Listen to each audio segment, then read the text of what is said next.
Welcome. I wanted to say hello to all of you and thank you for choosing to listen to the chilling tales that will keep you awake at night. Before we start this story, I want to tell you that this story happened over 16 years ago in a small town in Western Canada. I was a young man then, living in a town with a population of only around 400 people. One night, my girlfriend, we'll call her Sally, she and I wanted some alone time so we could do what teenagers do. We decided to take my beat-up old pickup truck out to the park. This park was only about 20 minutes outside of town and overlooked an amazing lake.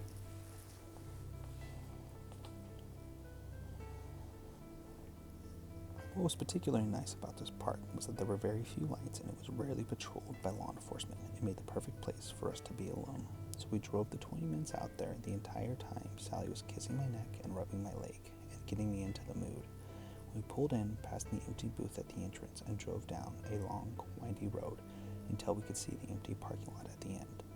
I drove to the very back corner and pulled into the very furthest spot away from the entrance. The light didn't touch this spot, which left us in complete and utter darkness. I reached over, pulled Sally close to me, and we began making out, our lips touching, our bodies moving together as one, each of us getting hotter and hotter. We couldn't have been there longer than 5 minutes when we both heard the distinct sound of a car pulling in. We looked up to see an old, beat-up, white four-door sedan. It looked as if it had been built in the 70s. It drove slowly past us and then pulled into the spot opposite of us, with its lights shining directly on us. Sally just moved away from me, and we both quietly watched as the car just stood there with its engine idly running, its lights shining directly on us. I would guess maybe a mere 50 feet separated us. It just sat there.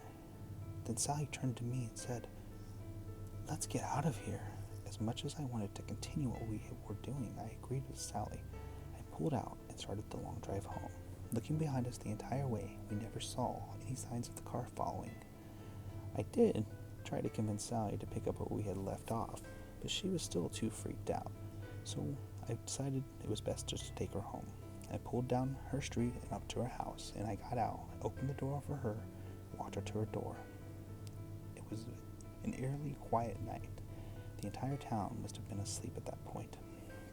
Just as she was opening the door, we both jumped as we heard an engine roaring down her street.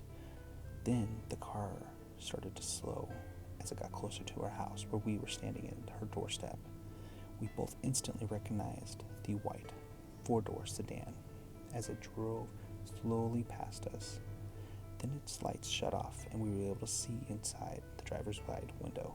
We saw that it was an old man, perhaps in his 50s, with long, gray, silver hair. He had big, black aviator glasses on us. Then he just waved at us and gave us a big smile. We both stood frozen in fear as we could see that he was wearing gloves and just smiling at us. I don't know why the gloves freaked us out so much. It was just odd. He was driving his car, and he just had gloves, and he waved at us. We both stood there rooted. I tried to observe everything about him. His gray hair, his handlebar sideburns, his black aviator glasses, his jacket was a dark black color. Sally did not agree with me, and she grabbed me, yanking me into the house, slamming the door behind me. We both ran to the front window and looked out, and we watched as the car stopped and the guy got out of his car. He moved towards my truck, and then he walks up to my driver's side window and he throws something inside my open window. Then he gets back into his car and simply drives off, leaving us both bewildered. Sally insists that we wake up her dad. So we do. Once we wake him up, he calls the police, who of course naturally take their sweet time getting there. Once the officer arrives, the officer goes to my truck to see what the guy threw in. Then he comes back holding a bag full of condoms. Needless to say, Sally and I never continued what we had started that night. Her dad wasn't very fond of me any longer, and I still don't know what the guy wanted, or why he was carrying a bag full of condoms in the middle of the night, or why he threw them into my truck.